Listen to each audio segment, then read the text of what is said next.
नमस्कार मैत्रिणींनो, मी Jayashree home kitchen मध्ये तुमचं स्वागत आहे। आज आपण बघणार आहोत मुंगाचे वडे। चला मग बनायला सुरुवात करूया।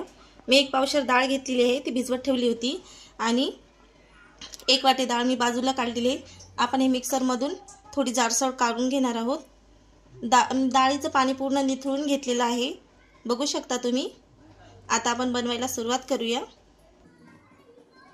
हे बघा मैत्रिणींनो, मी अशा प्रकारे मिक्सर मधून काढून घेतलेलं आहे। याच्यामध्ये आपण काय काय मिक्स करणार आहोत ते बघणार आहोत। मी एक वाटी बाजूला काढली होती, ती डाळ घालणार आहोत आपण याच्यामध्ये, तुम्ही बघू शकता। आणि वाटण घालणार आहोत आपण हिरव्या मिरच्याचं।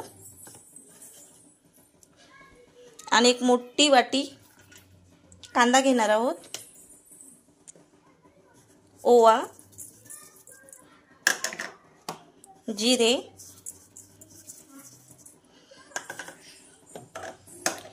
धने असे जाडसर कुटून घेतलेले आहेत मी, यामुळे अति अप्रतिम चव येते, हे घ्यायला विसरू नका तुम्ही। आणि एक वाटी कोथिंबीर,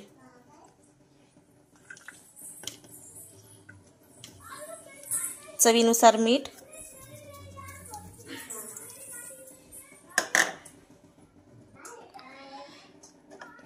थोडीशी हळदी पावडर, थोडंसं लाल तिखट आणि एकदम कमी थोडंसं बेसन पीठ घालूया आणि हे सगळं मिश्रण मिक्स करून घेऊया।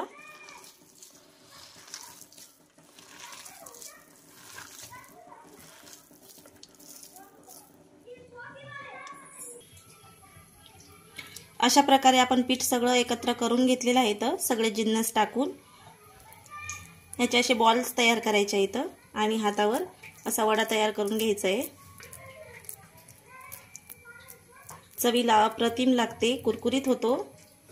हे बघा, अशा प्रकारे मी हातावर वडा बनवून घेणार आहे आणि अलगद असं तेलामध्ये सोडणार आहे।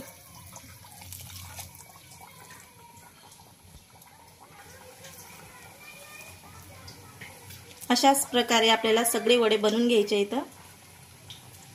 अशाच प्रकारे मी हातावर सगळे वडे बनवून घेणार आहेत आणि अलगद असे तेलामध्ये सोडून द्यायचे आहेत। अशाच प्रकारे आपण सगळे वडे तळून घेणार आहोत।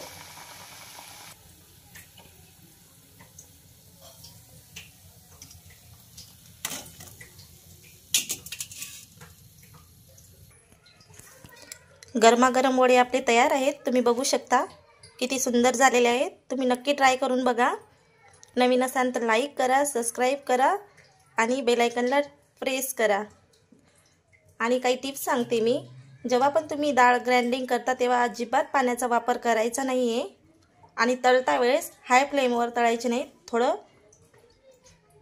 लो ते मीडियम फ्लेमवर तळायचे आहेत। नाही तर काय होतं की ते वरून तळतात आणि आतमधून कच्चेच राहते। म्हणून कसे वाटले तुम्हाला माझे स्पेशल मुंगाचे वडे नक्की कमेंट करून सांगा।